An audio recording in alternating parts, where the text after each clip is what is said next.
Welcome back to the Combo Couch, everyone. Pasta Jardula here. And I'm Fiorella. It never gets old, fam. Welcome back, everybody. Friday. We're hanging on out. Fam is live from Moscow. She's been on Xi Watch the whole week. Fam, I've been having a loaded week of shows with a sore shoulder over here coming out of this rally in D.C. Man, I've been having 2-hour conversations on the phone. Oh, we lost our guest. Hopefully he'll come on back. I think we just lost him for 2 seconds. We're going to bring him right back in. But we're going to have some conversations, fam, because really, to tell you the truth, we have to highlight the number one problem. And you know what that is, fam? War? Nope, the marmot. No, I'm just trying Fam. to talk shit about the fucking marmot. The marmot has screwed everything up, right? Now we're in the craziest time zone of ever time. Chuck Modi is here, guys. We're going to bring him on in. He doesn't know about the marmot, but ladies and gentlemen, let's bring forth our guest for today. It is the one and only Chuck Modi. How you doing, brother? I'm great, and thank you for having me. Really appreciate it. Well, I want to start off by apologizing because I'm going to be the bigger man today. Not the bigger man, but I'm going to give my little speech over here because you were the bigger man because I did come after you on Twitter. I called you a white knight. I said that what you were alluding to is an American left. It's not a left that we see in Latin America, that it's rooted in identity politics, and it's all about narcissism. Now, you were really cool about it. I even said this on one. You were doing a live stream, and I was in your chat, and I even say that's white knighting what Chuck is doing over there. I got to admit that I do somewhat stand by my words.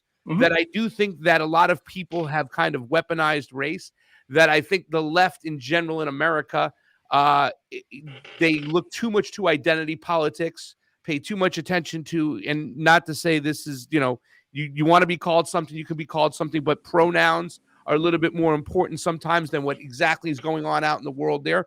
And I think that you took the brunt of my frustration from a lot of other people, but you didn't respond negatively. And then I reached out to you. I said, come on the show. Now you're frozen. And the way you're frozen is funny because you were frozen like this, like the Grease style from the movie. But what I said is, I said, come on my show. Let's not have this Twitter spat. Let's talk about it. Let's talk about your frustrations of stuff that you found within the rally. We can talk about it. But more importantly, Chuck, my first question to you is, since I'm a white man, you're a white man. Yeah. What is my responsibilities? What does it mean in your mind to be an ally? Ooh, that's a good question. I thought you were going to lead with something else. I think it's to further racial justice from your privileged position. Like, so for instance, I hate that this is true, but a lot of times if I say something, if I point out racism, or as a man, if I point out sexism, it has a greater weight than if the person from the marginalized group. It shouldn't have a greater weight, but it does have a greater weight. And if I know people maybe will hear that differently and shouldn't, well, then, I have to certainly speak out against racial injustice, if that's what we're talking about, because you said white ally. But I mean, I use ally in a much broader sense. And then show solidarity, have acts of solidarity as well. And I include class in a real intersecting way in everything we're talking about. I include war as well. And a lot of times these things come together. And I think that's what happened with a lot of the Rage Against the War Machine march. But for me, I want to live in a world that is racially just. And I want to do my part from where I sit in a privileged position to help that happen. And there are probably 17 different answers I could give, but that's the one in my head. Fam, do you mind if I follow up really quick and then I'll kick it to you? I just want to ask a question. Yeah, go ahead. Thank you, fam. That Fiorella, I call her fam. I'm so sorry. See, my bad. That's what we call Chuck. But Chuck, isn't that a little bit? Listen, I've been at a for instance, the Echo Park opening of the park. Echo Park was reopening after they had cleared all the homeless people out of there, and a group of activists and advocates were in there speaking on the injustices of just throwing these people out in the streets without sending them to a place to go, that they had a right to stay there during the COVID protocols. There was a gentleman who showed up who was running for governor in the recall, and his name was Kevin. Meet Kevin. He was like a crypto guy, real estate guy that used to work at the restaurants and found economic freedom through certain things. He was running for governor in the recall. He shows up with a megaphone, and I'm going to solve the problem of homelessness. He goes into the park, and this group that's there that has a lot of people who were part of Black Lives Matter, were part of all a lot of leftist groups we know. There was a black man, a friend of ours named Phoenix, that stood up to speak to him and was about to speak for him. Well, then two people from his group, two white males, started yelling at the guy, Kevin, saying, "How dare you speak to this guy over here right there? There's a man of color." And the other jumps in and goes, "Yeah, you'll never know what it's like to be in his shoes. How dare you jump to him while this guy Phoenix is trying to talk?"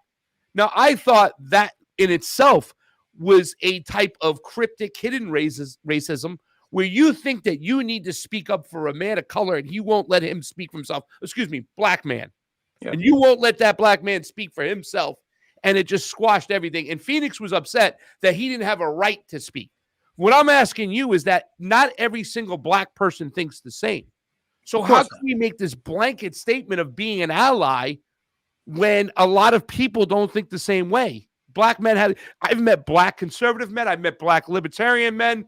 I've met all different. You hear with Morgan Freeman, the way he speaks about racism, and that's a black man speaking.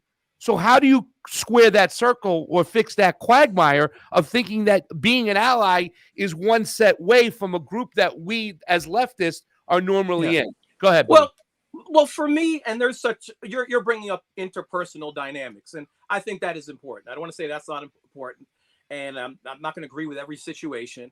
By the way, as an aside, ironically, I was at McPherson Square last week when they were getting rid of 70 homeless people in McPherson Square, and the majority had no place to go. But that's an aside. But what I want to say is most of the time I fight institutionally. I'm fighting. There's no debate that the criminal justice system is racist. That's just a fact.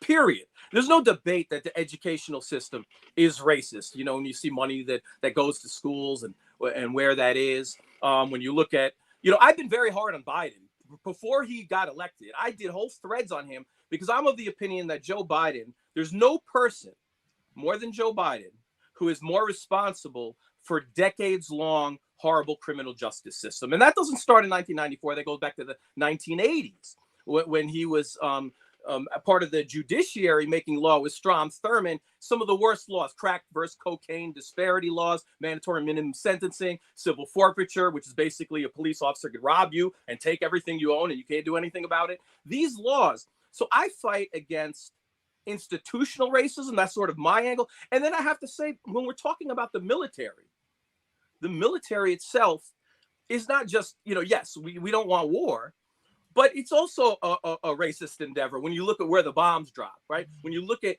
where they go, when you look at what's permissible and who's permissible to drone and who's not permissible to drone, when you have a 90% rate that it doesn't even hit the target. Now I'm getting into Tulsa area, what we'll hit later, but that right, that if you have a policy and you have an ideology that I believe is racist, and that racism is attached to missiles, then I got a bigger problem.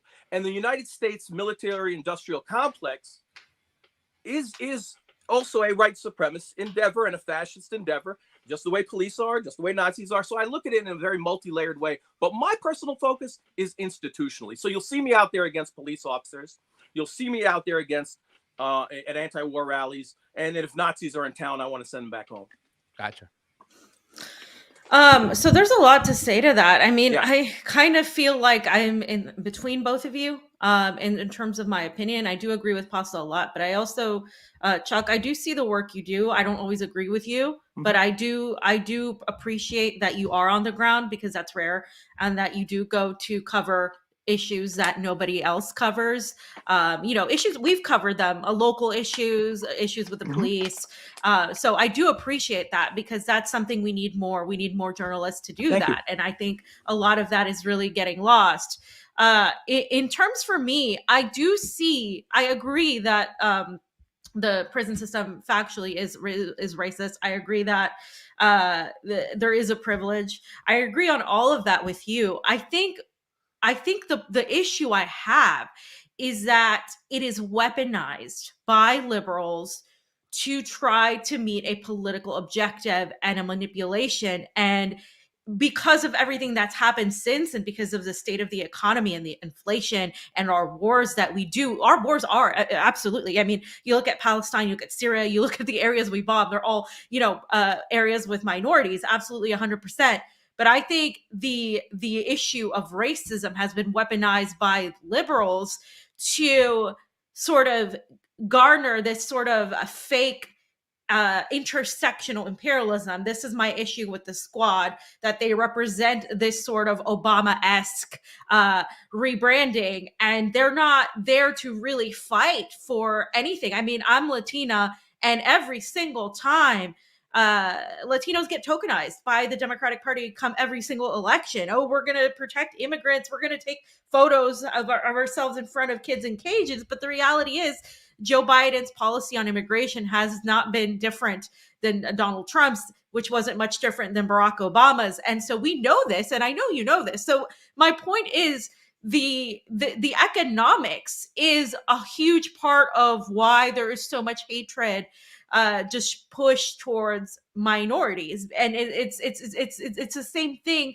that's also used abroad on our foreign policy. Be careful with the Chinese. They're going to come and get us and blah, blah, blah, because, China is growing. So you don't want the Chinese to come and control you. It's the same type of mentality that they use in Latin America. Oh, these crazy communists are going to come in and they're going to take over. And the right uses it all the time, but so do the Democrats. And I consider, of course, our two-party system a one-party system that serves each other's purpose. They shake hands behind our backs.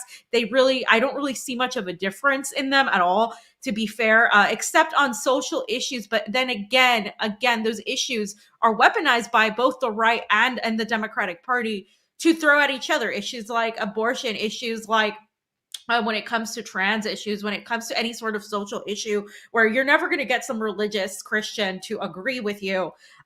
It's something that is so focused on, while we leave aside our economics. Meanwhile, when we look at Latin America and the left there, they are so focused on economics. In fact, they're socially conservative in a lot of aspects because of the way the country's makeup is just set up. And so what you have is a bunch of socialists that are like, Christians, and are anti-abortion, and are, not there when it comes to the drug issues, not there when it comes to the LGBTQ issues, but they will focus and gather along economic class issues. And so my issue with a lot of the Western left, as I call it, is that the economic issues, this class solidarity, is pushed aside.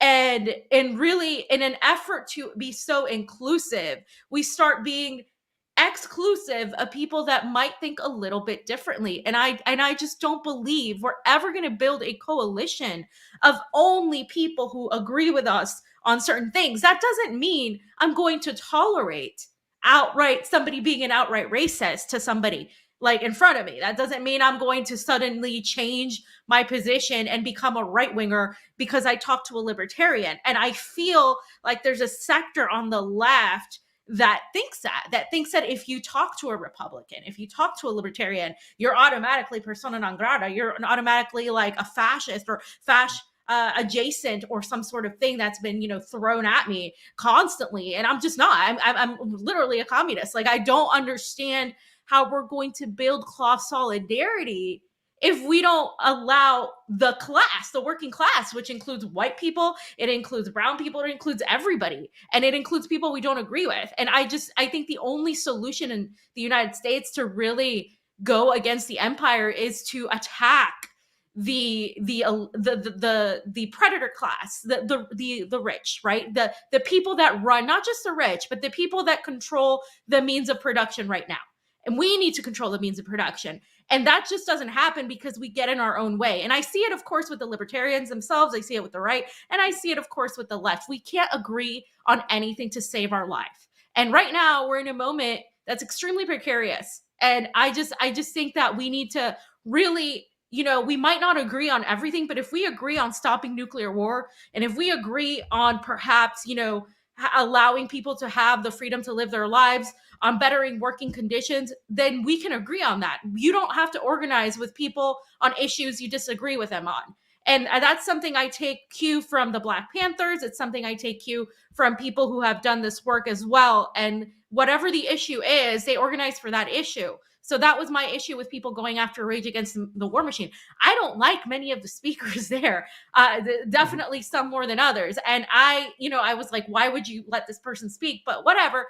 I'm not the organizer. I just care about the fact that my government is waging wars all over the world. And what people can do to stop it is attend a rally, perhaps is the beginning of what can be done. So that's just what I wanted to say on that tangent that you've talked about. I mean, well, thank you. And there's so much there. You said a lot, but I do want to, I mean, there's so many points, but I want to mention one thing about Fred Hampton, because I believe that gets, there's been some historical revisionism with Fred Hampton. I see a lot on the left. And it's about the Rainbow Coalition and how did the Rainbow Coalition get together? And you may have been referring to the Young Patriots, the hillbillies and white part of Chicago, and the Young Lords and the Black Panthers. They did get together.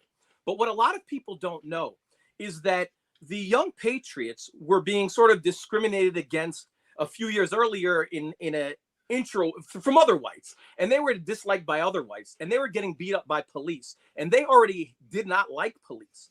And then SDS radicals sort of came down and started speaking to them, and they started becoming anti-racist. They started fighting police at the police station.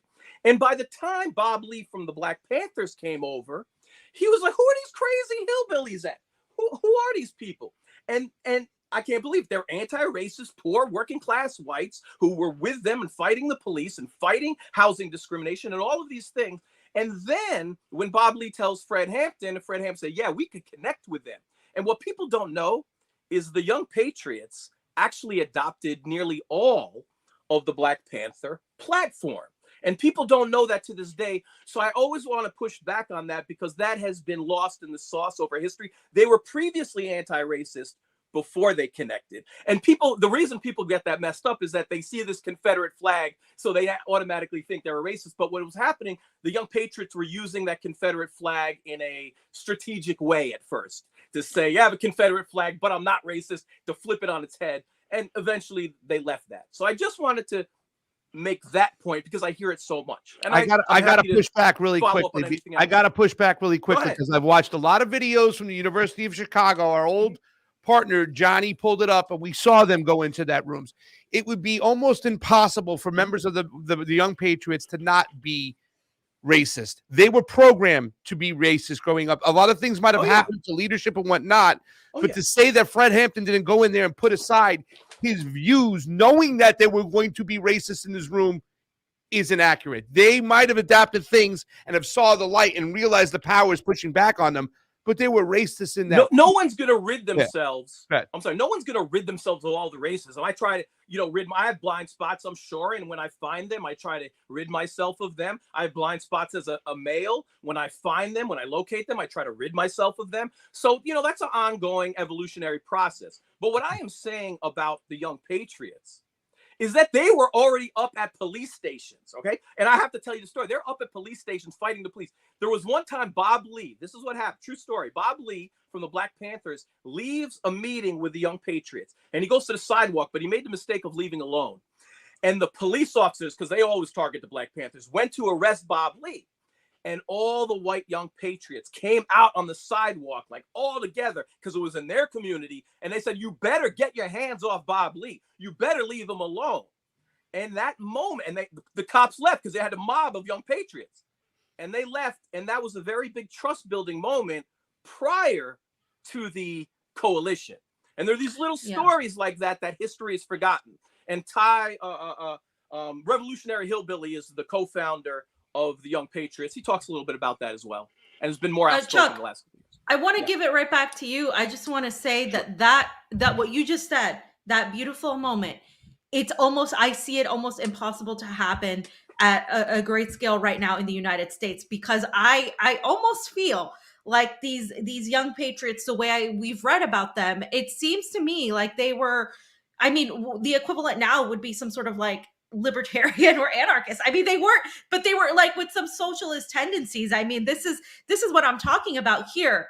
That's building coalitions. How do we build coalitions with people if like we only agree with? That's my question to you. Like the Rage Against the War Machine had some people that I didn't like, but I was willing to put that aside because they were against NATO and against this war, the money being supplied to Ukraine. We see what's happening in Ohio right now. You know this. You see what's happening in the streets in the United States, right? It's horrible.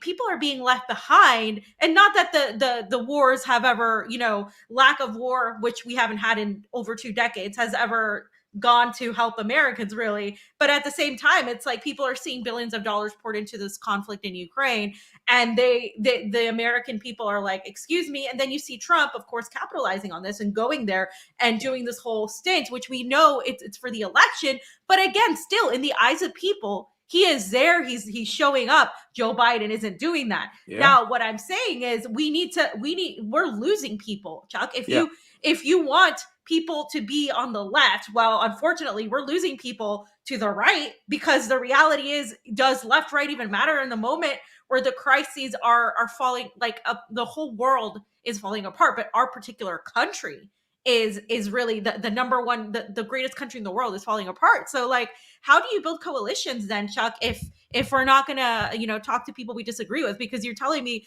that what you just said, those two groups that were so different built coalitions. Right now, if somebody if appears even with a Russian flag or a Soviet flag, like, people have a heart attack. Like, it's just not allowed. You can't have a Confederate flag guy. You can't have a guy that seems to be, a Trump supporter, without people being like, oh, okay, we can't talk to this person. So I just have a hard time seeing us being in that situation where we could build coalitions. So, you mentioned a lot again, and I see there are different layers to it. Okay. Like, if you were against people who showed up in the crowd, you'd probably invalidate 99% of all protests ever, right? So I look at who might come in the crowd to who's a speaker and to who's a sponsor.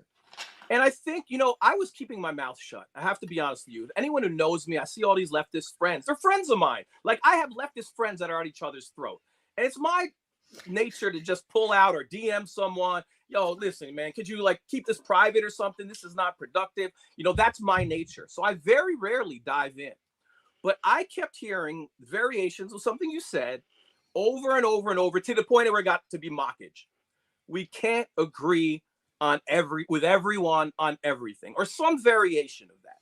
And my problem, first and foremost, before we get into who are the speakers, is that Tulsi Gabbard is pro-war, not a little bit pro-war, like a hawk. And you are asking me to come to a anti-war rally. It's called anti-war. And Tulsi Gabbard, that I know, because I looked up her record, when I first heard Tulsi, let me say this, Craig and I talked about this, when I first heard Tulsi, the first time I pumped my fist in the air. I never heard a woman talk like that. I never heard a man talk like that. I never heard a congressperson talk like that on regime change. That's third rail stuff. So I'm sitting here, and I haven't had as much as a hamburger in 20 years to hear something like that. And a politician comes spitting these facts. And I'm like, oh my God, I love you. She's telling the truth. And then people came to me and they said, you need to check under the hood, Chuck. You need to check under the hood. Send me all these articles. I went over her voting record for years. She's anti-Palestinian during the 2014 massacre. She voted for increased funding. The act of Barbara Lee, to repeal the 2001 authorization to use military force, which is the ground floor for anti-war in my book. She voted against it. One of the few Democrats who voted against it. She was in AFRICOM last year. And now when I was at a No War for Russia rally last year, they said, shut down AFRICOM. Now I have a speaker who's from AFRICOM.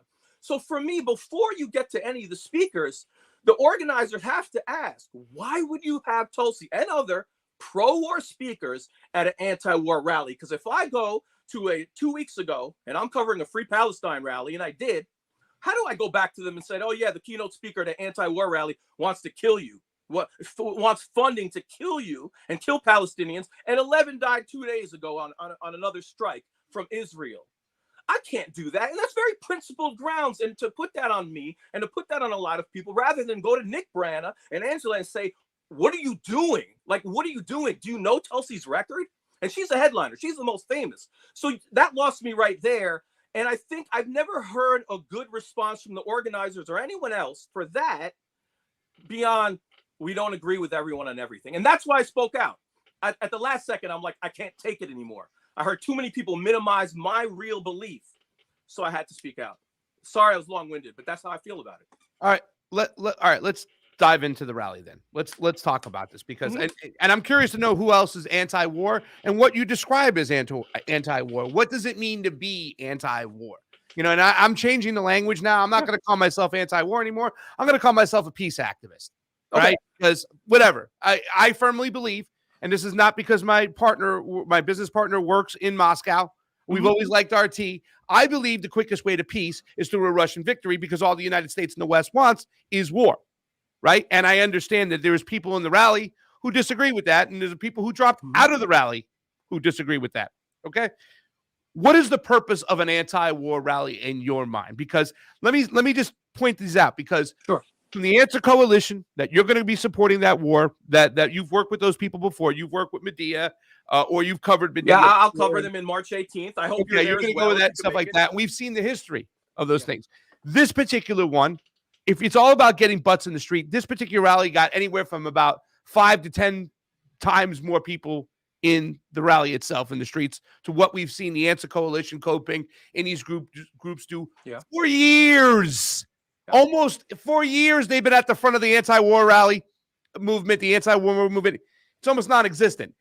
Online, if it's about nowadays getting news out online, we're talking hundreds times more play online because people like Max Blumenthal, people like Jimmy Dore, people like Tulsi, people like Ron Paul have huge reach out there. So the message of anti-war or pro-peace or the war machine now is thrusted 1,000 times more out there because of this group that a lot of people that you know on the left did not approve of.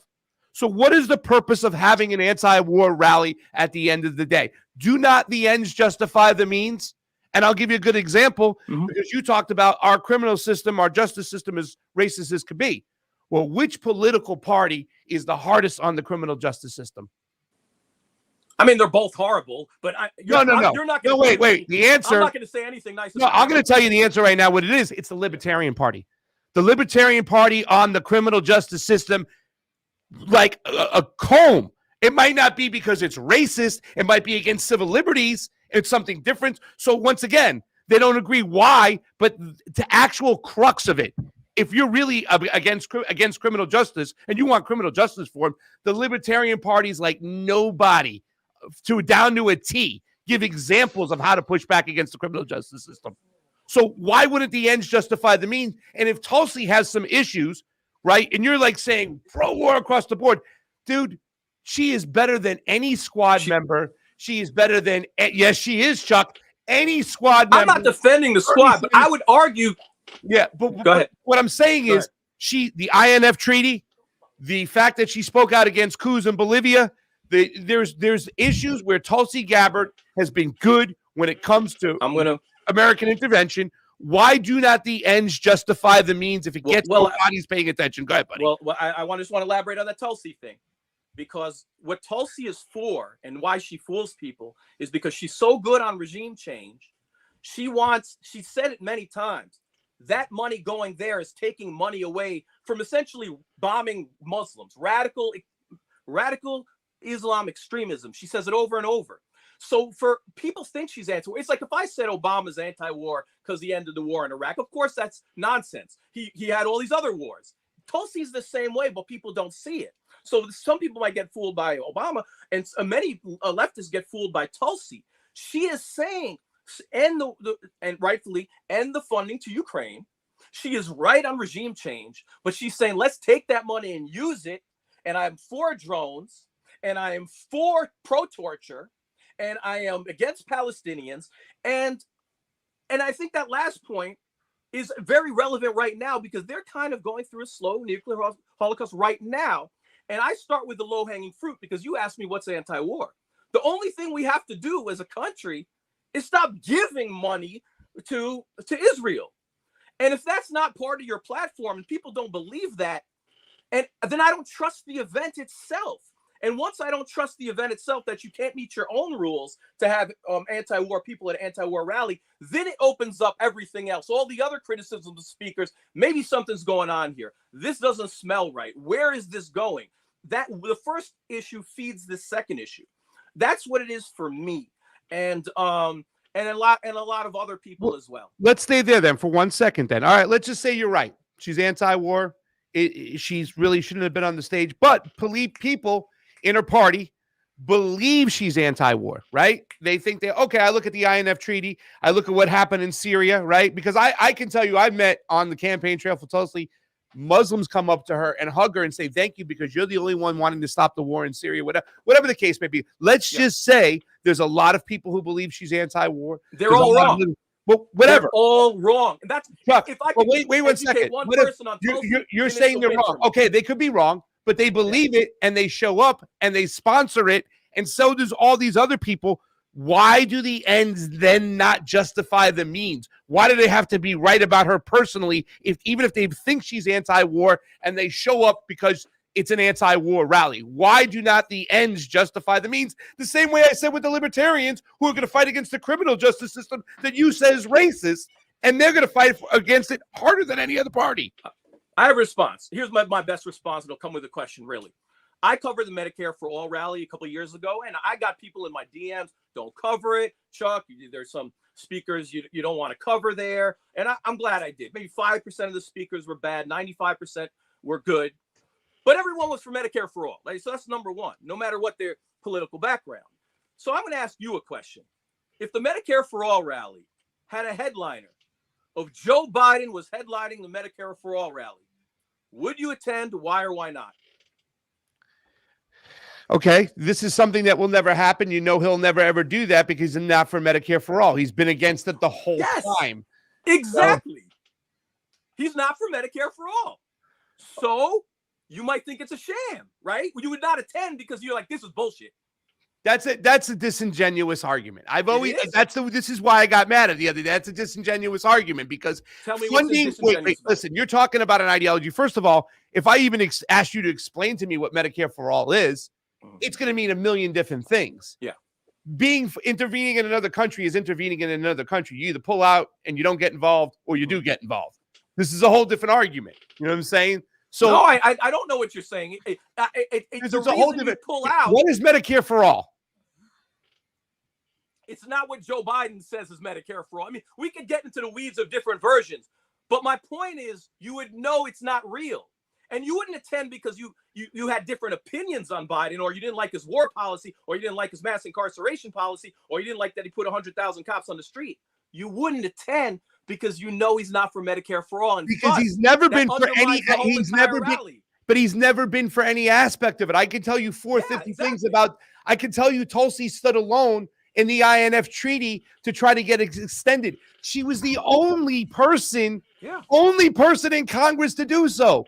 So that alone, being against nuclear annihilation, once again, I don't want to get into the business of defending Tulsi Gabbard anymore. But that's what the situation is right now. Can we eliminate her from all future anti-war rallies? No matter Can we just? So my whole thing is like, I agree that she's not anti-war. Yeah. Am I? Oh, okay. I'll be back. Yeah, I'll be back. You guys go ahead. Yeah. I'll be back. Just come right back in and right. Yeah. See, she's frozen. Okay.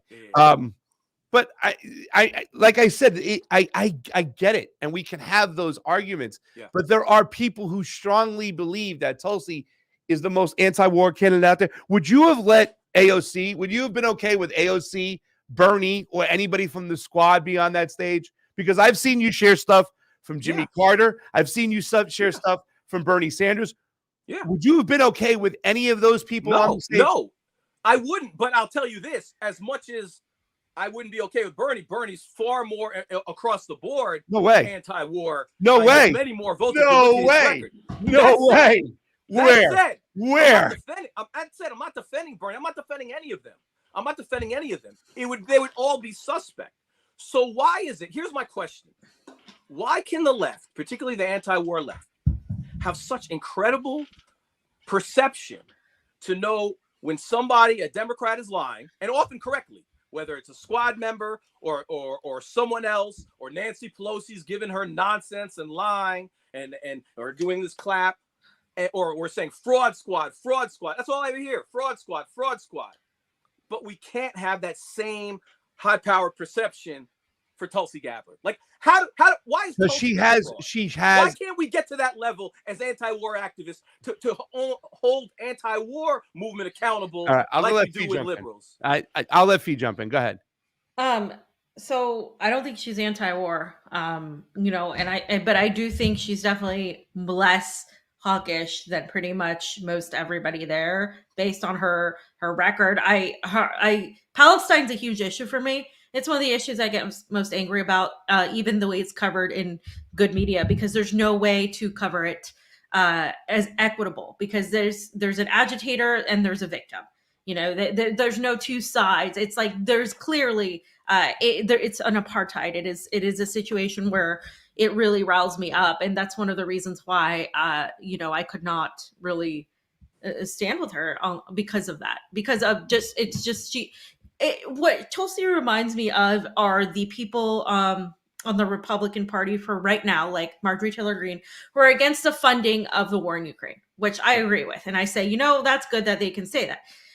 But you give them 2 seconds and they are ready to go nuke China.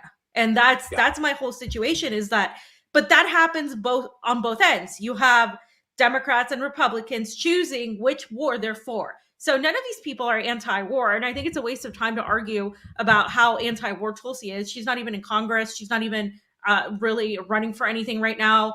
She might run in the elections, who knows, but for president. But the reality is, I do think she has some record of she spoke out in favor of Julian Assange. She talked about the surveillance state. I mean, she has her niche in that she is good at. Like certain libertarians like Rand Paul are good, they'll have those niches where they're really shitty when it comes to like policing, or they'll like be pro cop, but at the same time they'll talk about the surveillance state. They'll mention certain things, and like it's not like I get behind Rand Paul, but at the same time I can just assess, okay, well, this is good, this is bad, whatever. Now, for me, the issue I have with other speakers calling it a pro-war rally is that, to me, the issue was, are you against this war and what NATO is doing right now? And if the speaker was against that and what they're doing right now, I would allow them to speak, even if they're not technically anti-war. So I think that, first of all, I wouldn't have booked her to speak at the rally if I was them. I understand why they did it, because this is a former congresswoman, and they had Dennis Kucinich there, and they had other previous politicians that were there, Ron Paul, and Ron Paul has a much better record than Tulsi, and so does Dennis Kucinich. But at the same time, they all have their issues where they're weak on.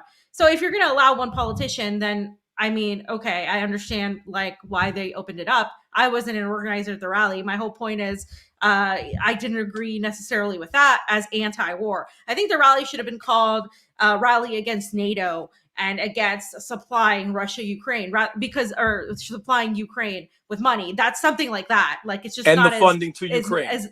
It's just not as nice sounding as the anti-war rally. But that's what it should have been called, because that's what the majority of people were for that were there. And the majority of people that attended, many of them were anti-war. Some people argued with us. They were like you in terms of, we think we're not against, we're against Russia's invasion of Ukraine.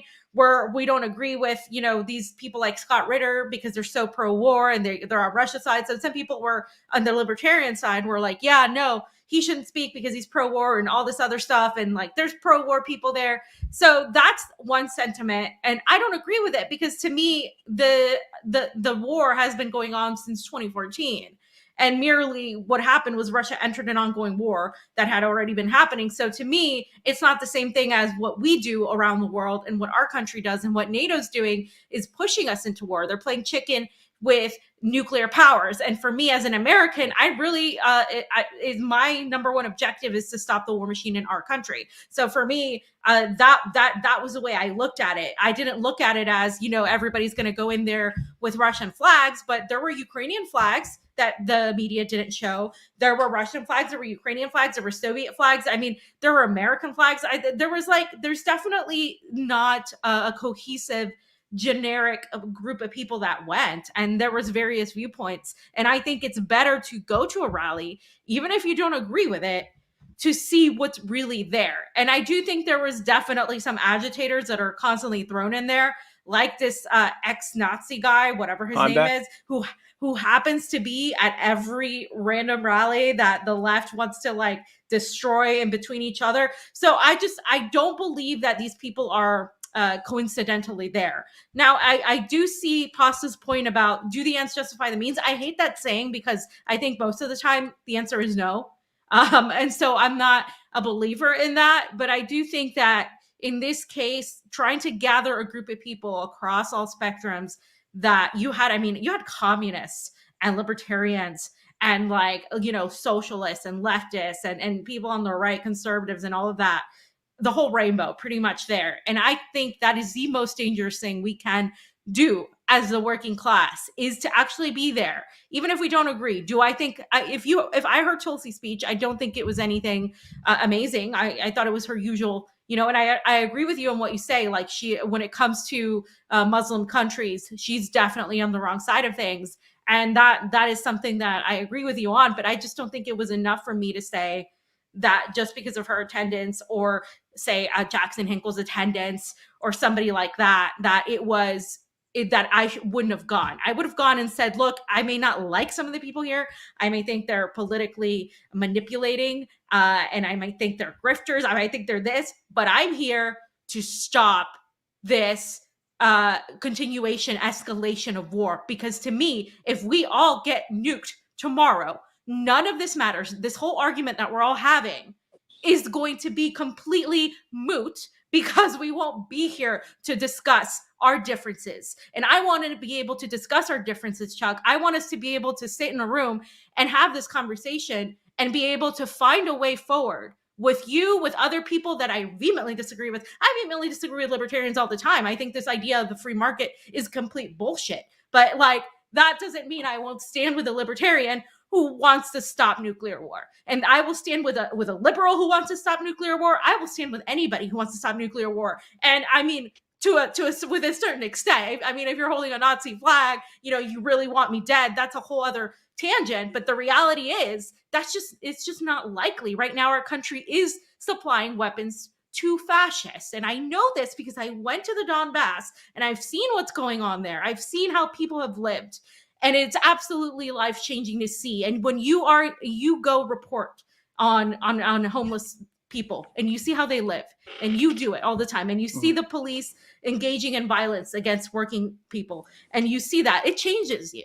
And I know it does. So this is exactly what I'm saying. To me, I think it was bigger to attend and perhaps never see those people again that you don't like, but really say your piece, dip out, or at least interview people and ask them why they're there. And I hope people attend the Answer Coalition rally. I hope people attend every single rally that there is, because I don't care who organizes a rally or whose ego gets hurt if more people attend their rally or not. To me, the point is Americans are the ones that can stop this conflict, because we are the ones living in the belly of the beast that is waging these wars. And so we are the ones that have to stop it. And I just don't really care about discussing personalities here or there that we don't like or we don't agree with, because they're irrelevant at this point. So, well, thanks. I mean, there was a lot there. You know, there's also this presumption when we had, because people were coming back at me, right? If I said, this guy killed 10 people. Well, if there's nuclear war, 8 billion people die. You know, it's like the ultimate trump card for everything. But there's the presumption is it means like there's no one rally that's going to stop the empire. And not 2, not 10, not 20, not 30. I mean, if you go back to the Iraq War, when you still had maybe half the Democrats vote against it back then, you know, there were millions in the street across the world, and we couldn't stop it. There were how many people were in Vietnam for years before the war end. I don't know if any anti-war moves actually ever work. You know, that's a whole nother debate. But you said something in there I want to talk about. You qualified. It's like Chris Hedges did it in his article. Chris Hedges said, well, if the Oath Keepers are on stage, if the Proud Boys are on stage, no, then that's my line. And you had a line. You said, well, if someone had a swastika, I wouldn't attend because they want to kill me. But I'm saying Tulsi Gabbard funds to kill Palestinians. So like there are people there who are very close to the Proud Boys. So what I am saying is now I'm going to move off the anti-war position because I think they're two separate critiques. One, it's not anti-war. And then the second one, who was on the guest list. And I had made major problems with people on the guest list that's my line. So Chris Hedges could say my line is the Proud Boys and my line is the Oath Keepers. Well, my line is to be honest, is the Mises Caucus as a sponsor. Now, keep the word as a sponsor. I know technically it's Libertarian Party, but because they took over, LaRouche, I'm not even getting to LaRouche for a second here. That's a whole nother mess. But what's really important to me, and I still did a lot of digging, and I was doing some research that other people know, is that when there was the Mises Caucus takeover, they changed language in their plank. And they changed language in their plank that previously called bigotry repugnant and irrational. And for the life of me, I can't imagine why someone would want to go in their plank and soften the language that says bigotry is irrational and repugnant. And so when I put the first part that it's not pro-war, now I'm really nervous about a lot of things that are going on here. Are you what you say you are? And as far as the Mises Caucus is saying, are you recruiting individuals to pull them more in a certain direction? Because chances are we're not going to stop any war, all of us getting together. Let's be honest. But there will be something happening after it. And if you want to take my conspiratorial guess, I'll throw it out here right now. I believe probably Tulsi, if not Jimmy Dore, are going to run as a Libertarian Party candidate. And that there were some ulterior motives here of coalescing people together. It could be wrong. But if you say what would I have to fish for, why would people have pro-war speakers and why these other things, and at the same time know there are many good people who went there and people I'm personally friends with who I've covered that are there, I think there's other stuff going on, and that will shake out in the future. We'll know if we see these people out in the future fighting for the next year. And this is the last thing I'll say. If someone tells me you have to be out there because Armageddon is coming, man, I want to see what you're doing in the next year. What won't you do in the next year? You'll be at every rally in the next year. So it'll shake out and we'll find out who are the fakers and who are for real. Okay. Well, you got a lot to unpack there. I'm going to come after you pretty hard right now because I think you just really. Go ahead. All right. So the Mises Caucus, you want to go after them and whatnot. And there's a line. Everybody in one institute is not going to think the same. Not everybody's going to agree with that, what they removed over there and whatnot. And the only guy on that stage to really talk out about Israel was Ron Paul, while in Congress called out the fact that Israel created Hamas on the floor of Congress. So that's the only guy there, the libertarians. So you're saying, oh, the Mises Caucus and the libertarians that can't do it. Well, you're a pro-Palestinian guy, and the one guy in the rally to really call out Hamas, we can't do it because he's part of that party. And like I said, just because the leadership wants to remove things, the bigotry part and stuff like that, and it's more about they don't want to push anything that has feelings, that can be defined as a feelings. They're cut and dry, civil liberties, free speech absolutists. That's it. That's the way they are. I'm not going to agree with it, but that's why they're doing it. And that's the problem, because the leftist looks and goes, they're being bigoted by removing the term bigotry, but they're not. Yeah. Are you for vaccine mandates? Am I for vaccine mandates? Are you for vaccine mandates? I am. Okay, so that could be that's a pretty fascist point of view, right? To think that you're still for vaccine mandates. Yeah, you haven't come off that position. You know, I could go down this road, but we're gonna go down a whole nother path. But I'm okay to just leave it where it is. Okay, all right. So okay, that's kind of crazy, and because you're for vaccine mandates, so is PSL. Did you think the truckers in Canada were racist? The truckers in Canada were racist. Yeah, you got to refresh with me. I know the truckers that came down here. If those were those same truckers, yeah, I got some problems. But go ahead. Okay, so that's a working one. Once again, I mean, this is why we can't motivate anything. This is why we can't come together, because of these reasons. Whatnot? Would you vote for Joe Biden or Gavin Newsom? Well, here's the thing. I don't like Joe Biden and I don't like Gavin Newsom, so I would push for something outside of but you would vote for them then. You would vote for guys who funded war, who've done the most racist things on the planet, spoke at KKK members and whatnot. So you yourself are doing stuff and supporting racism yourself then, if you're supporting all these things. Are you not? Well, see, you're talking about the duopoly, okay? And the duopoly, which I think probably at some point everybody has voted at some point, right? The duopoly is like you're given these two horrific fascist choices, right? You're given these two horrific fascist choices. You could go outside that party. And I think we're getting sort of in a different question. We have choices in who we can make speakers. We have choices who we can make sponsors. I wonder if Nick Branagh called anyone in DC. I wonder if he called Black Alliance for Peace, who I've interviewed many times. I wonder if he called Veterans for Peace or people to Answer Coalition. People were there. I didn't see it as we're building a large coalition. I saw it as a swap. We're going to go for some of these crazy people and we're going to bypass you. And that's what happens, I think, when you have someone like Nick. What I'm going to say is when by Nick putting certain speakers on stage, it tells me a lot about his organizing. And there's a lot to say there. I don't want to go down that path either. I know, but from what I'm trying to avoid names. I'm being honest. I'm trying to avoid names. Well, here, dude, you can point the finger to me, dude. I've been doing this whole thing of joining the Mises Party together, not the Mises Party, libertarians that I've met during the Tulsi campaign when we did think she was big time anti-war and we did think she was the most anti-regime change candidate out there and stuff. I've some come off my position because I have lines to myself. You're not the only one. What are they? The war in Africa, number one, saying that Al Qaeda is the number one problem and talking about the border. I felt she's abandoned her post on those things. I feel like she is kind of pandering towards a Republican base that she can to get to, and that's why I have a line. I'm still going to recognize the things she did, and I thought if I wouldn't have booked her to speak, but her speaking, I can see why they did do that. But that's beside the point. But what you just told me, the things that you said. Yeah. You seem like you're almost making it impossible for anybody outside of your group to build a movement together, and that means we're dead in the water. Well, I'm not making it possible. Dead in the water. The fact that and when Fam said these things are dangerous, she means dangerous to the establishment. The most dangerous thing we can get to, and however he did it, Fred Hampton, he still had the Young Patriots. He still had the Latino party that joined them together. They still came together at the end of the day. But wait, let me just finish up. What you told me, you've made the parameters almost impossible for anybody outside of your group to build an anti-war movement. Okay, but listen to what you're saying. You're saying they still came together, and what I'm telling you is the Young Lords and the Young Patriots adopted the Black Panther platform. So they didn't come together. They came in unity together with the same platform. I mean, like if the libertarians said, you know what, we're going to come with your anti-racist, anti-fascist, socialist platform, they would never do that. So the analogy you're making. So you're saying that there has to be, so you're saying it was built, you're saying there has to be conditions met. And this is the answer to why the Answer Coalition cannot get anybody outside their leftist plank, right? What are your conditions? I mean, one of my conditions is that we'll come together with anybody who wants to speak out against friggin' war. I mean, it's going to be really hard for me to come off this. What's that?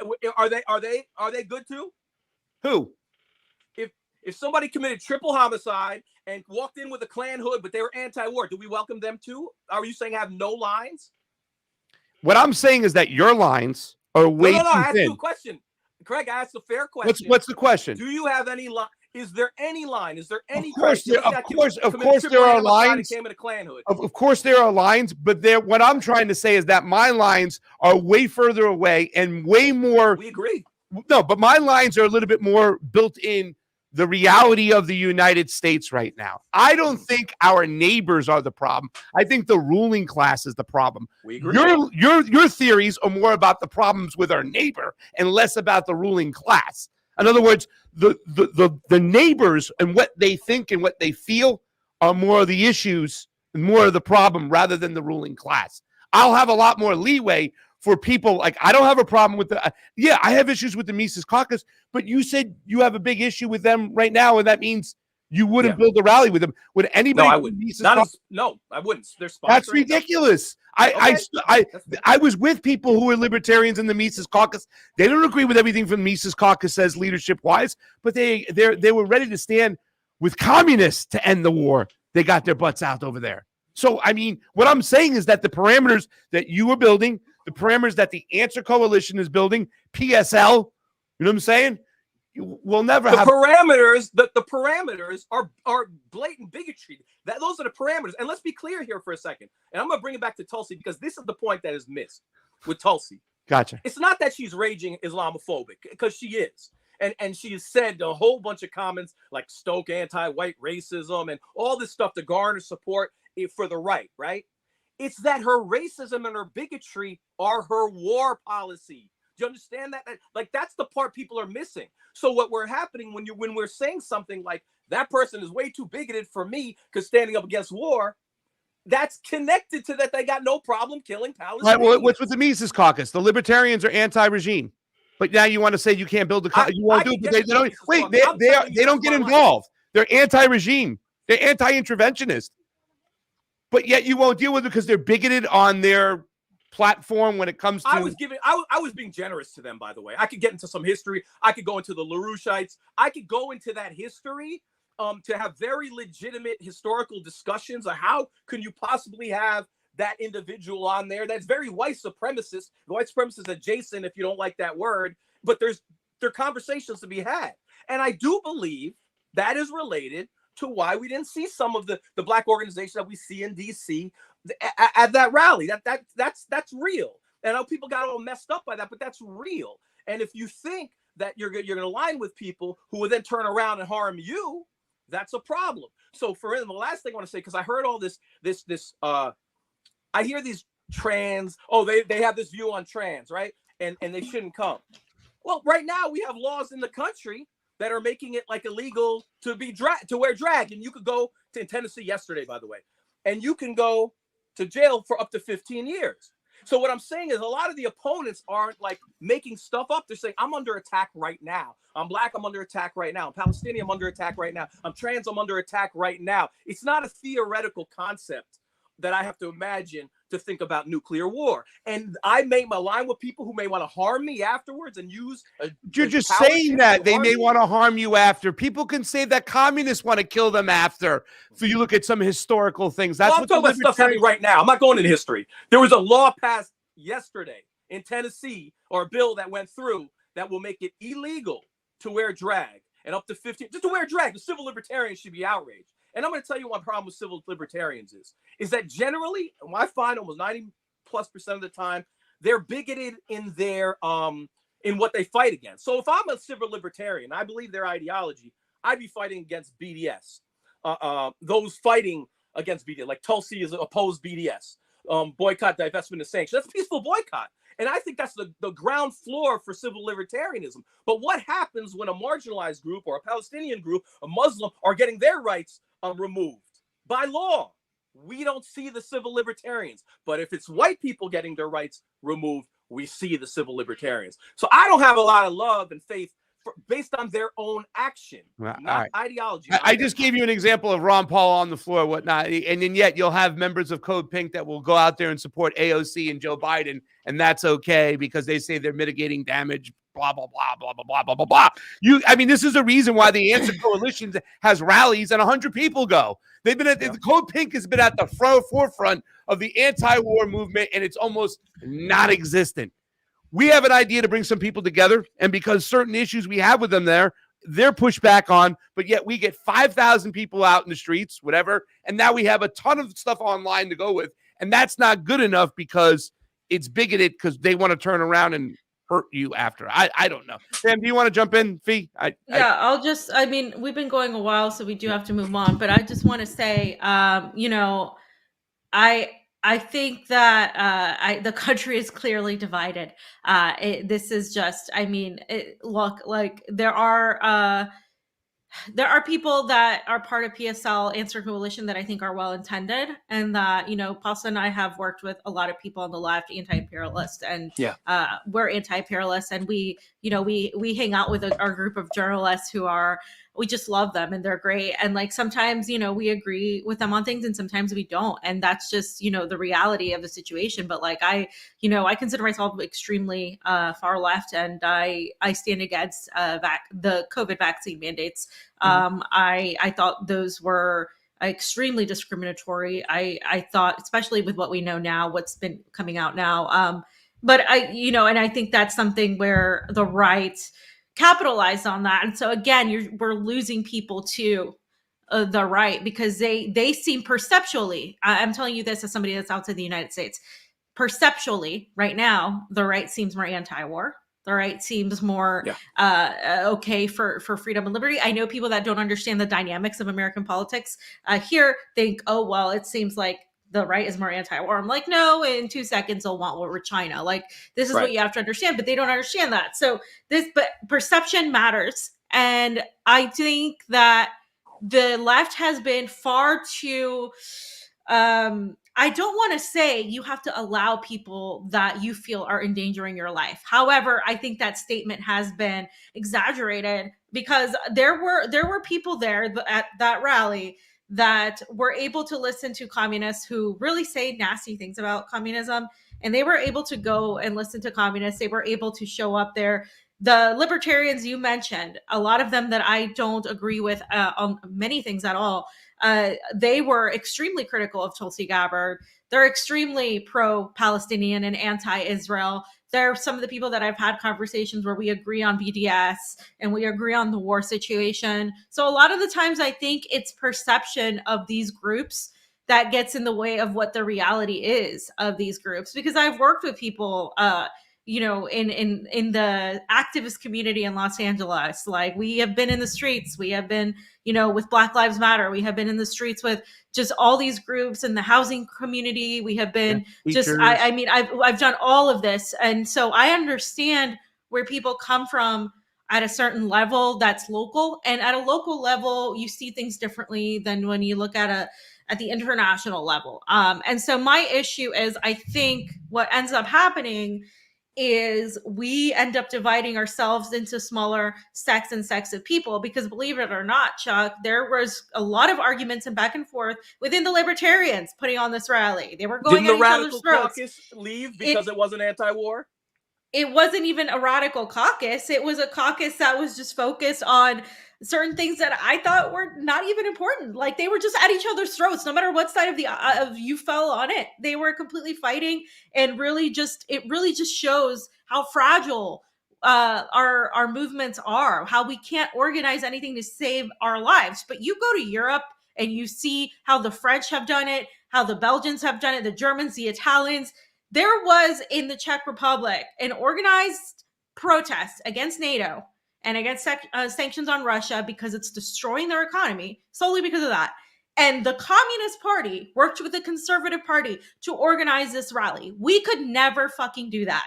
We could not fucking do that. We can't even organize. We can't even talk from people on the left are like having a conversation. So that's my frustration, is like, it just feels so helpless because we can't.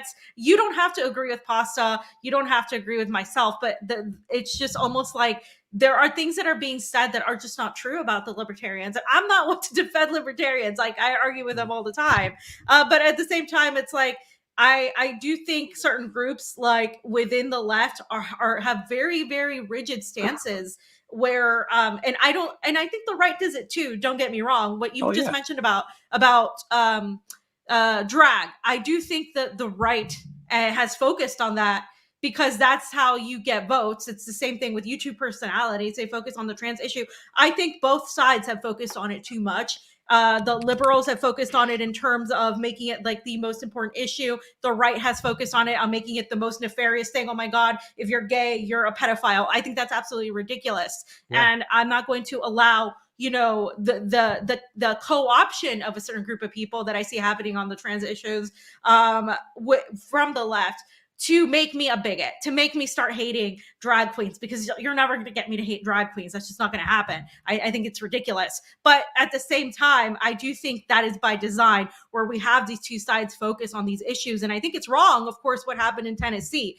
But when you're you look at those issues, and then you look at the greater issues that are happening in the world, it's like, okay, we can only do so much. If that is your issue, locally. That's the only way you can work through it. That's the only way I see change is in the United States right now is through local work and local, councils and going and trying to change things at a local level, because federally we don't have power. You mentioned, you seem to think Democrats are better than Republicans, and perhaps, given the choice of two fascists, you wouldn't vote like. I believe what Glenn Ford said, that Democrats are the more effective evil. As someone who covers protests, my problem is when I covered protests and and Trump had a Muslim ban, I saw thousands in the street.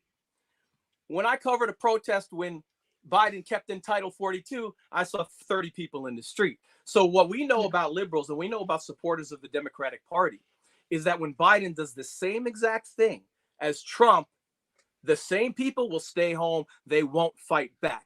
And that is a problem. In that way, Democrats could get away with anything. So I'm not of that really thinking, but that's the problem. That's the problem. And really, the Democratic Party is a problem in the sense that at least there was a sliver. There were some people that you could pull from in the past. The Iraq War, Jesse Jackson was headlining huge rallies in the street. There was, I think, 21 senators opposed the Iraq War. There were some voices in the mainstream, and that doesn't exist. So we find ourselves right now with no anti-war movement at all. You're right. And what I want to know is, what do we have to do next? Is everybody who is at the rage, are they going to really use their media platforms for the other protests that are coming in? Because, Armageddon, I want to see that. Yeah. I mean, you're right. Where do we go? My answer to you is we got to stop being so selective and understand what's most important. Like what you talked about, I think that you're way off base when it comes to, maybe the Mises caucus does have changed that in their leadership, but not every single Mises member is going to feel that way. And I know a lot of them, they're not racist, and they want to see us end these wars. But listen, we have to wrap up the segment because the video is going to be too long. Chuck, I feel like I've made a friend in you, and I hope that you come back on again. I look forward to having conversations with you and whatnot. But please plug the rally and plug where they can find you. Finn, did you have anything else for Chuck, or do you want to? Yeah, no, just let people know about the rally when it's happening. And I do think people who pushed the Rage Against the War Machine rally should be pushing the Answer Coalition rally and every rally, but I don't think they will necessarily. And you're right, but vice versa, by the way, because but why? But because it's vice versa, because you weren't pushing the other rally either. So there's this whole back and forth going on. But the Rage folks said it's Armageddon. If you're going to make me hang out with Jackson Hinkle, who wouldn't you hang out with? Like, you didn't hang out with Jackson Hinkle. You didn't hang out with Jackson Hinkle. Well, and people in the Answer Coalition, people in the Answer Coalition pulled out of this rally because of the Mises Caucus and the Answer Coalition and Jackson Hinkle, right? So. No, I probably shouldn't have said any name. The point is that if you're going to ask people to be around some really reprehensible people, right? Really, and let's be honest, there's some racist and white supremacist people there, whether they label themselves that or not. And if you're going to ask that, then I imagine the person who's making that request will be going nuts in the next year, attending every other rally to stop Armageddon. That's what I would think I would do if I were that person. Yeah, well, there's so when's the rally? Yeah. Please. March 18th. Thank you, by the way. March 18th in DC, a ton of organizations. Let's keep it going. It's not going to do it any more than any other rally. We have to keep it going. This should be happening every month, if not every week. And we have to promote wherever rallies that are going on, use networks, because I think it may pop up. But March 18th in Washington, DC. All right, let's check Chuck. it out. Thank you for coming on and having these tough conversations and for maintaining the respect. I appreciate you having the courage to talk to people who disagree with you. I do. Thank you. Yeah, Chuck. Last thing, who are the Jets getting for quarterback? Oh, that's. We're gonna have to see. I don't know. I know it's an unpopular view. I don't know if I'm giving up just yet on the current quarterback, but everyone else is. Jets are where quarterbacks go to die, but we'll see. I don't know who's going to. Jets suck, so that's just. Sam, don't even say it. Listen, I want Aaron Rodgers to go there, but I have a feeling the Jets are owned by Woody Johnson. And since Aaron Rodgers kind of didn't get the vaccine, he didn't get the vaccine, but said he was inoculated, and that's going on. I think the Jets are going to settle on Derek Carr and not give up their draft picks. So that'd be interesting. Aaron Rodgers might be in LA and with the Raiders, by the way. Yeah. Oh, in Vegas, you mean, right around the corner here? In Vegas. That's what I meant. We'll see. And I do agree with you. when people say, "Oh, black quarterbacks can't read the defense," blah, blah, blah, that is some racist shit.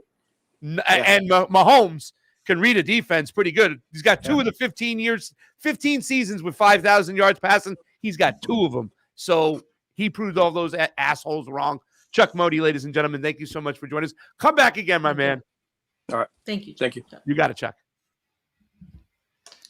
All right. Well, I mean, we talk to people, I was yelling at you for having so many libertarians on, and now we went the other way. So it's good. It's good. We guys, we literally have everybody on here. So we're just so you know, I mean, I like these sort of conversations with people I disagree with, and I will disagree with Chuck just like I'll disagree with libertarians.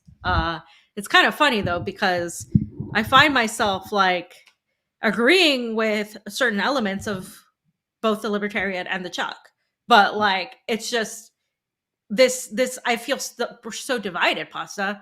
Like the US is incapable of uniting. What we see happening in Europe is really just impossible, I think, in the US. And if people can't unite, if the working class can't unite, if they're going to have these butts, and it might take something far more nefarious to happen to the country for people to put all this bullshit aside. Really, I think that's the only way that's going to happen, because even just having this conversation with people that are, respectable, and people that aren't like yelling at each other's throats, it was still like, so, we're disagreeing on these core issues. And it's just like, well, I don't know. I don't know. It might, I understand why you find it okay to build coalitions with libertarians, but I mean, you've ran into the same issues. The similar issues that you would run into with these guys, just in different areas. And it just seems so difficult to build anything in the US. I don't know. It really does. And yeah, It'll be tough. I don't know Like, what to tell I you. said, I can lay these things out. Like, okay, you're pro-Israel. Well, Ron Paul's the only guy on that stage. Pro-Palestine, you mean? Pro-Palestine. Sorry, what did I say? Pro-Israel. If you're pro-Palestine, right? Well, Ron Paul on the floor said that Hamas was created by Israel. Like, he freaking called that out. I was like, is he going to get killed walking out of the Congress? You know what I'm saying? Like, that is some deep shit to say. And there's areas there. And like I said, if you're for criminal justice, these libertarians want criminal justice reform like nobody's business. Maybe not for your reasons, but at the end of the day. But yeah, the reasons matter to some people. And that's something that you got to understand. The reasons do matter to some people. And I do think the reasons should be taken into account to a degree. But also in the situation we're in, when we're talking about nuclear war, I think that's a pretty just like, nuclear war, you're against it. Okay.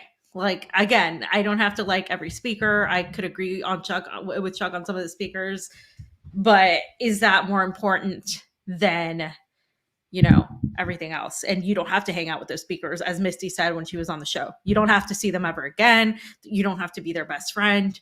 It's that sort of thing. We didn't ask you to vote for anybody. We just asked you to come up and show up for a rally. That's it, and it is what it is. Let's get to the next topic here, because it's Cocaine Bear weekend, and I want to be done. Okay, the Russian bear doesn't do cocaine. Okay, no, not at all. That bear who did cocaine in real life died. In the movie, it goes on a coke binge. I am secretly going to try to mushroomify Russians, like just somehow like infiltrate the government with these nefarious hallucinogens from Mother Earth. But that's not happening yet, guys. Sorry. It would maybe solve world peace. I've always said that. So it's a year since the beginning of what Russia labels its special military operation, what I see as Russia entering a already ongoing war. And I said this as much, right? Because yes, Russia calls it its special military operation. Initially was to denazify Ukraine and push NATO back from its borders. Has turned into more, and I firmly believe NATO's fault and the West's fault, led by the United States, is why we still have this conflict a year later. And this war began in 2014, and it was established long before that. when the U.S. was planning the fall of the Soviet Union. In fact, you guys should go on Rumble and watch some of RT's documentaries. They recently did a good one on what led to the Maidan coup and how it led to the destruction of the Soviet Union and how that was planned and everything else we're seeing happen now. So it's been about a year. And hold on, Pasa, before you play it, I want to read the tweet. And a lot has happened, right? So I want to play this video, okay? Because this is a video from ABC News, and it says this is a pretty powerful symbol of Ukraine's rejection of Russian culture. And this journalist was in Kiev, where a bookstore is recycling Russian books that Ukrainians no longer want in their homes. Here's how the Russia-Ukraine conflict became a cultural war. A lot of liberals talked about the right having this cultural war and blah, blah, blah, but they do the same thing, both sides.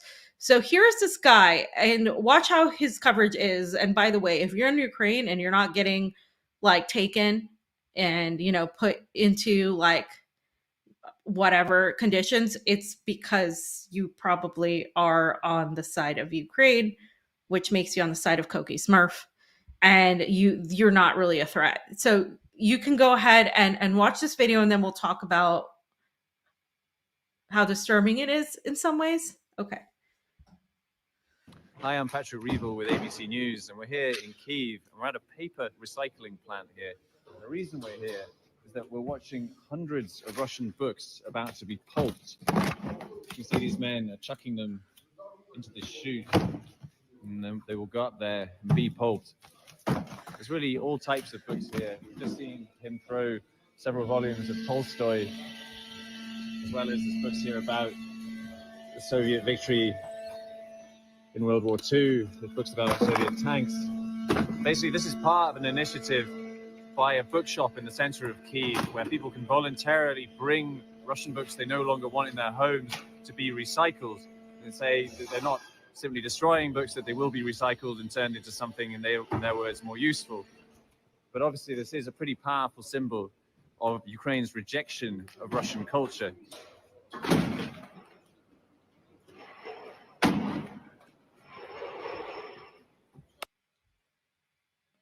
All right. So if you recall, less than 100 years ago, the idea of book burning essentially is what this is. They're not literally burning the books, but they're destroying them to make something more useful. Books on history, on the history of the Soviet Union, on what happened. Books that we don't see in the United States because they're communist and whatever. We're not allowed to like Russia. So I think it's disturbing that that's allowed. And they're just doing these little reports on these books. I mean, if we go back like less than 100 years, doing the same thing to Jews, doing the same thing to a group of people would be seen, even if we go back to like yesterday, as racist, as all of this. And then, yeah, you have the vast majority of liberals agreeing with this sort of sentiment. The Russians are so bad, we need to like, you know, excommunicate them from sports.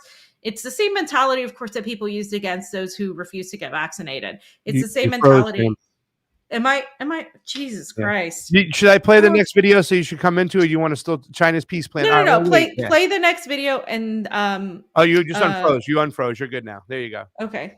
Yeah. Okay. I mean, please continue on the book burning. Go ahead. And the I just think it's really hypocritical because it's really racist or xenophobic, let's call it. Okay. Let's call it xenophobic. And when these are the liberal people, the same liberals that are constantly talking about racism and stuff, like, then they okay this sort of behavior. And a year since the conflict, so much has happened, but I did want to start with that because I wanted to show really that's the kind of propaganda that the West is seeing to normalize the treatment of people. Because at a ground level, I'm against, you know, people being treated a certain way, like the way Palestinians are treated, the way Syrians are treated. And you know, the way Muslims were treated during the war in Iraq and Afghanistan, and now of course the way Russians are being treated. I gotta say something. It's gross. It is gross. And the two things that really bother me about that video is, number one, the way the reporters were just acting like that's normal stuff and kind of like, oh, this is what's going on over here. You know, these people, they don't want to deal with Russian culture anymore because now Russia is their enemy and we're getting rid of it. And he's act like he's doing some serious reporting. And the fact is that they're not even talking about the fact that a lot of people got rid of those books and everything else like that because they're scared. They're scared what would happen if they get caught with them. They're scared if they Yeah. get caught speaking They're being Russian. forced to. They're being forced to do this because the regime that's in charge, and it is regime, right? Because this is Western puppet governments, Kolomoisky's boy. They're fucking terrorists, crazy Nazi bastards. And Yeah. that's what we're not seeing. We're not seeing the fact that these people are frightened. And it's disgusting what they're doing, removing the history and the culture. And it's disgusting that the United States is behind this. Yeah, and I want to say also, yesterday I got a chance to go to Donald Corder's house and film a video with him. He's going to release it on his channel, and I'll give you guys the link when he does. Donald Corder is a colleague, and he went to Donbass. He just did a documentary of the Donbass, and he went to the Donbass before the start of the operation, and now he interviewed me on my experience, and we talked a little bit about how Russians and Ukrainians are very close, and how there isn't this desire to destroy Ukraine's structure. There's never been this desire to break up Ukraine and any of that. But a lot of this, the way to stop, we talked a little bit about the Rage Against the War Machine and the attacks on that as well, and how dumb we think it is. And just because, especially from the perspective of being Americans here, we get called propagandists and stuff. And one of the things that was mentioned was anti-war, being anti-war. He said, we are more anti-war than the people who choose to not take a stand, because what we're seeing is fighting this empire in a way and showing people what they're not allowed to see. And moving your entire life and being in a place where you really don't know the language. I mean, for me, I don't know the language, and I'm learning it, but it's difficult, and it's taking all this stuff. It really isn't something easy to do. It's not something that you get accolades for doing it. It's like you get completely propagandized and smeared and lied about. But I think that idea of anti-war is so warped in the West, and it's a completely different point of view than what we see it being here. And so I will share the link when it's out.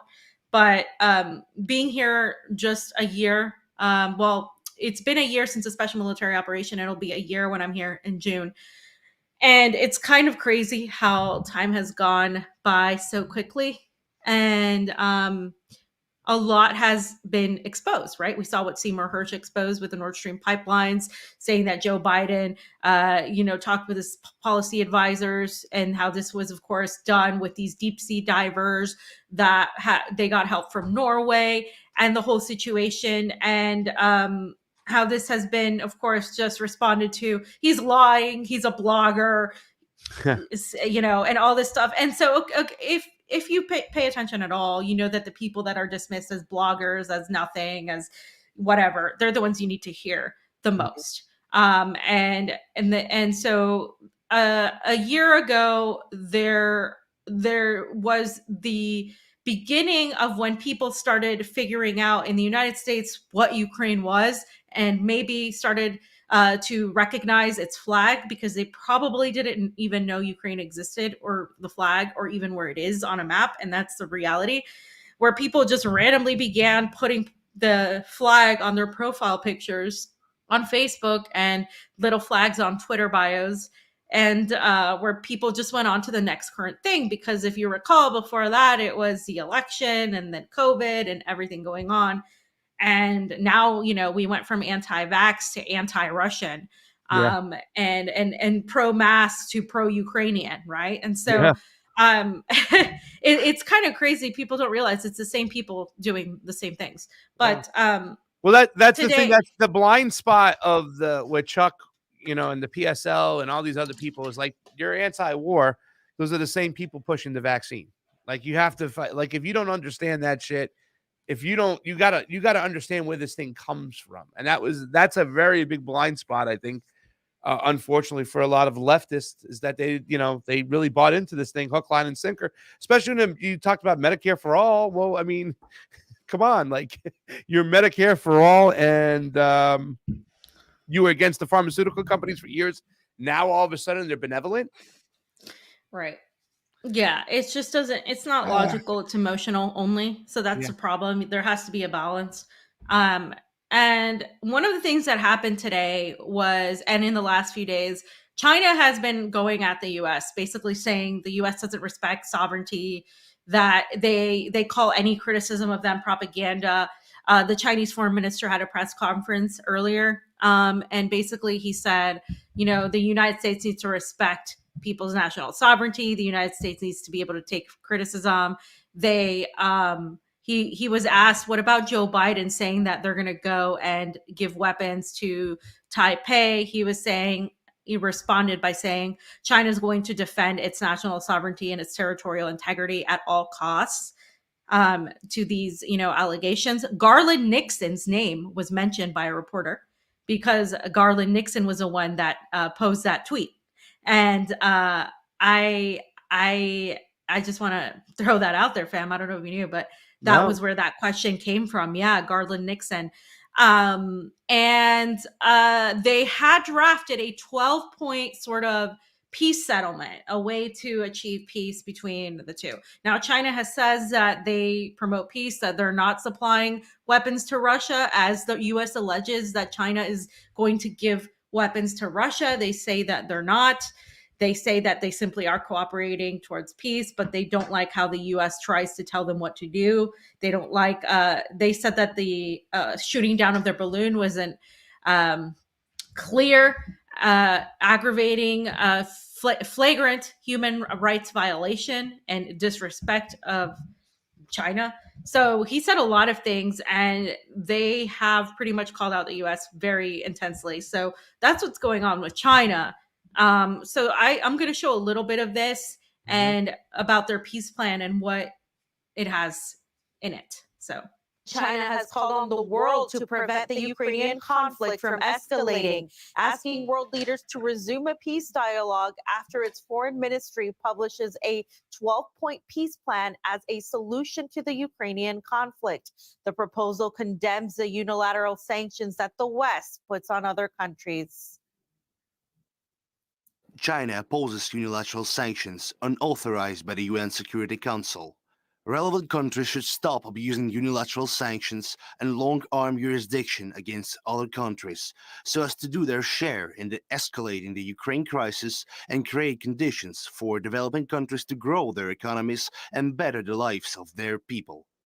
China believes that any kind of the unilateral sanctions that is unauthorized by the UN Security Council should be opposed. And also in the statement, it says that the unilateral sanctions and maximum pressure cannot solve the issue.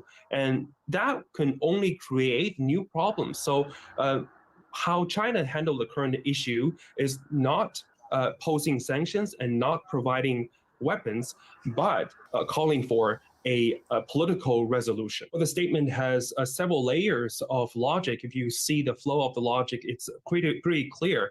On the first front, it calls for all countries to respect the sovereignty of all the nations and abandoning the Cold War mentality. And the second layer is about the crisis itself. It calls for ceasing hostilities, resuming peace talks, resolving the humanitarian crisis, and protecting civilians and prisoners.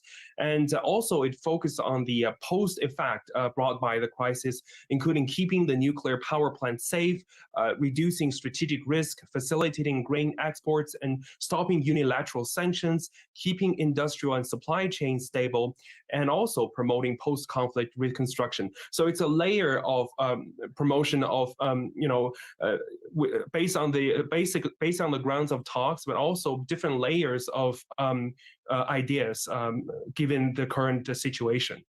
China has been always calling for peace, and China has been always saying that it wants to play a constructive role in this regard, including it's been mentioning that the dialogue and negotiation are the only visible solution to the Ukraine crisis, and the international community should stay committed to promoting talks for peace. So not only the two sides, but also the entire international community should support the peaceful resolution or political resolution of the current situation.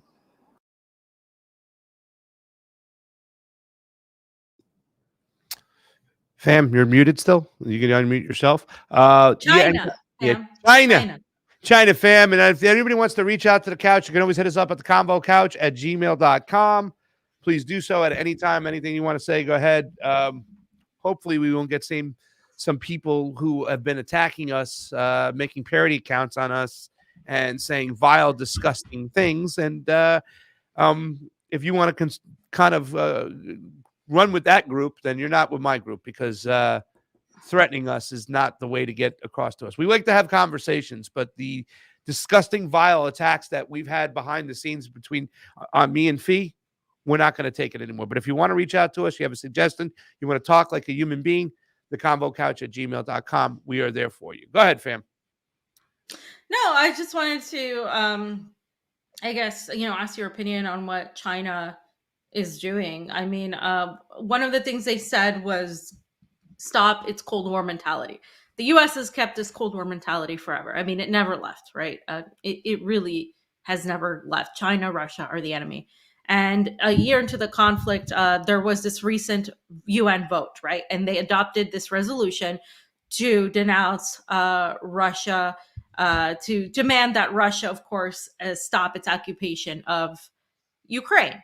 And only a couple of countries, a few countries, voted against it. Of course, Nicaragua, Cuba, Belarus, Syria were among them. The neutral countries are important, or the countries that abstained: China, Iran, Bolivia. There were several others that I'm forgetting at the top of my head, but there was 32 in total of abstentions. Okay. And it really sucks that some Latin American countries, of course, went along with this bullshit. It just goes to show you that, it's but a lot of it is symbolics. Okay, these things are symbolic. They don't do anything. Russia's not just going to automatically do what they say. This is, of course, after the Russian envoy basically said that the U.S. and NATO are responsible, and that needs to be an investigation into the Nord Stream attacks, because of the credible evidence that's there. So a year into the conflict, there's been more revelations. More people are seeing the light on this whole issue. But Ukraine's in a really bad situation, guys. Just really quickly to go into this, Artyomovsk is a region that is Ukraine-controlled area. It was renamed by Ukraine as Bakhmut, and that region has pretty much gone under almost near total control of the Russian military, specifically the Wagner Group. And that is a very important stronghold because it opens up the pathway for Russia to go into these areas in the Donbass that are left.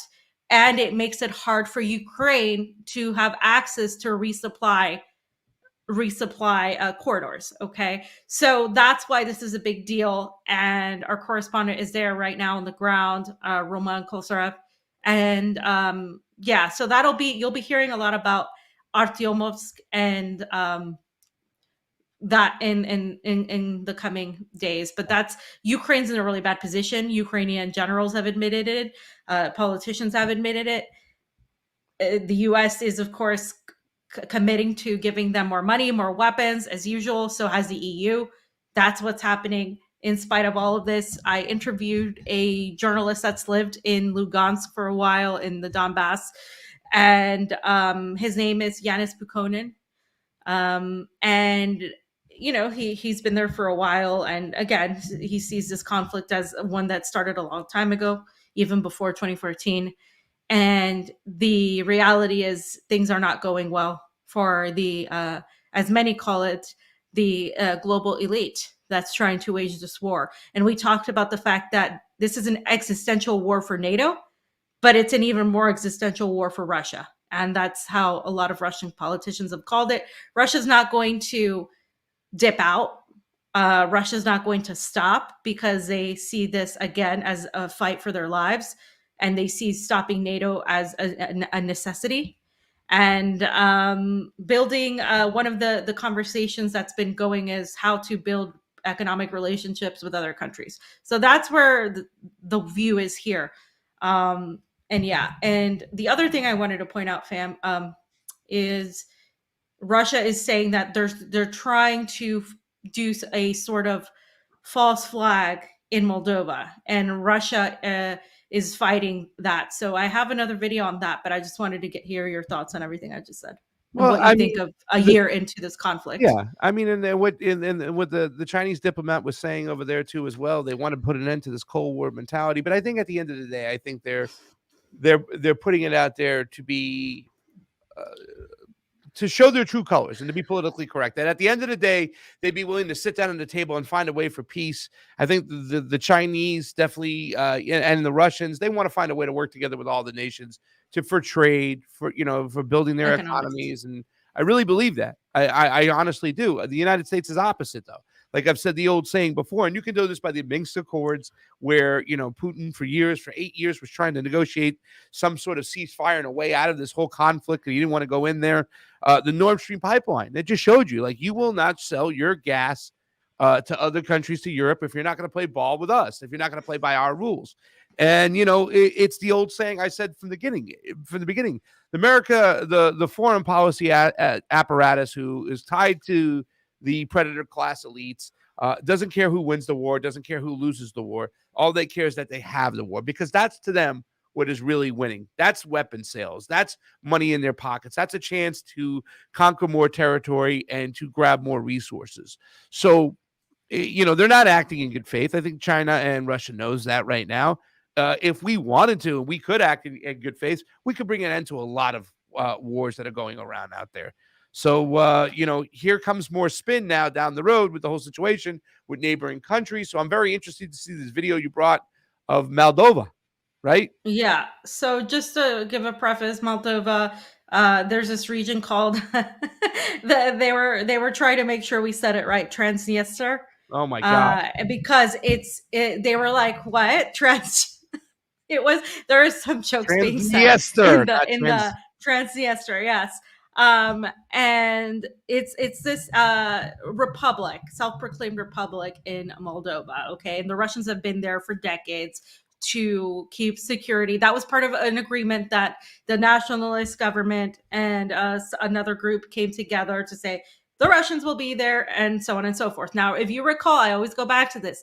The RAND document outlined exactly this, that the goal of NATO was to break up these post-Soviet states. So Moldovans have started breaking all these documents that tied them to these post-Soviet states in order to kick out the Russians. So the Moldovans are trying to kick out the Russians in order to appease Ukraine and NATO. So this is, again, another thing that's happening. Destabilizing these regions is part of the plan. And there's a worry that they're trying to do this enough to where they can infiltrate Russia and do this. However, I see that it's going to be difficult to do that to Russia in general, like the territorial Russia, because they're just not having it. But here is the breakdown on Transnistria tensions. Moscow says Ukraine has intensified preparations for invading the neighboring self-proclaimed Republic of Transnistria, where Russian peacekeepers have been stationed since 1992. The Russian Defense Ministry has recorded a significant accumulation of personnel and military equipment of Ukrainian units near the border with Transnistria, the deployment of artillery in firing positions, as well as an unprecedented increase in flights of unmanned aircraft of the armed forces of Ukraine over the territory of the Transnistria Republic. The implementation of a planned provocation by the Ukrainian authorities poses a direct threat to the Russian peacekeeping force deployed legally in Transnistria. The defense ministry added that its forces will provide an adequate response if Ukraine makes a move on Transnistria, which broke away from Moldova in 1990. Meanwhile, Moldovan authorities have begun withdrawing from dozens of agreements signed between the nation and the post-Soviet Commonwealth of Independent States. Moldova's prime minister has also called for the removal of Russian peacekeepers from the region, with Moscow later criticizing those remarks. We have to achieve one fundamental goal: demilitarization. Everything else comes after that. It's important to integrate our citizens there politically and economically, but demilitarization comes first. It depends on many things, but at some point it will be done. We have quite tense relations with Moldova already. At the same time, the Moldovan government seems to be making an emphasis on everything anti-Russian, falling into anti-Russian hysteria. Such lack of a constructive approach will hardly help Moldova itself, and of course it harms our bilateral relations. The region's population is comprised of ethnic Russians, Ukrainians, and Moldovans in almost equal proportions. Following a 2-year military conflict between the Moldovan nationalist government and local forces in 1992, Moscow aided in brokering a peace deal. Under the agreement, Russian forces remained there to provide security for military objects. Some locals there shared their views on the government's actions. That should not happen. We live normally here, we have a normal army and a normal government. I heard that Moldova is demanding the withdrawal of Russian troops and demilitarization. In short, to disarm us and then do whatever they want with us. Every republic has the right to protect itself, so I think everything should remain as it is. I would not like the Russian troops to withdraw because they defend our interests. I have a negative opinion towards demilitarization because first of all these are troops, they protect us. I would not like it if Russian troops left, because when they came here, order and peace was established. If they leave, it's going to be the opposite. Moldova's former president Igor Dodon has also been the main opposition leader in the country, has slammed the current government's policy, and has called on the nation to avoid destabilizing the situation in Transnistria.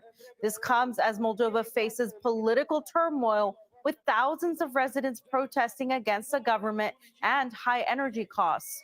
A political analyst told us that Moldova's rhetoric is aimed at pleasing the West and Ukraine. The demilitarization of Transnistria is on the one hand the official position of Chisinau, but on the other hand, such a declaration in such a tense time causes great resonance because the Moldovan government does not always voice such a position. The fact that they return to the term demilitarization, which implies the withdrawal of the Russian peacekeeping contingent from Transnistria, is perceived both in Moscow and Tiraspol as a provocation. This was unexpected and suggests that Chisinau is not afraid to use such a term, and it's dangerous and can lead to consequences. But one way or another, most of the population of Moldova is in favor of neutrality and does not support radical solutions, according to the latest polls. I believe that the current government of Moldova wants to show loyalty to the West and to Kiev, as things are going very badly for them in social and economic spheres. They use the theme of war to show society that they are doing something useful, solving some serious problems, but they are creating these problems themselves. That's the way I think the government wants to keep its rating from falling, by whipping up fear. So a couple of things there, fam. It's interesting they're using the term demilitarization because it's really just removing Russians and they're trying to Ukraine and NATO's influence. That's literally they're what's trying to happening. camouflage. But the thing that's really you learn from that thing is that last speaker, right? That last guy. He goes, they're not doing anything socially and economically. In other words, they're having a hard time right now. And the fact is they're trying to beat the drums of war to kind of disguise from that and take away from that, to act like they are doing something, aiding the people out there, that there's an outside existential threat, right?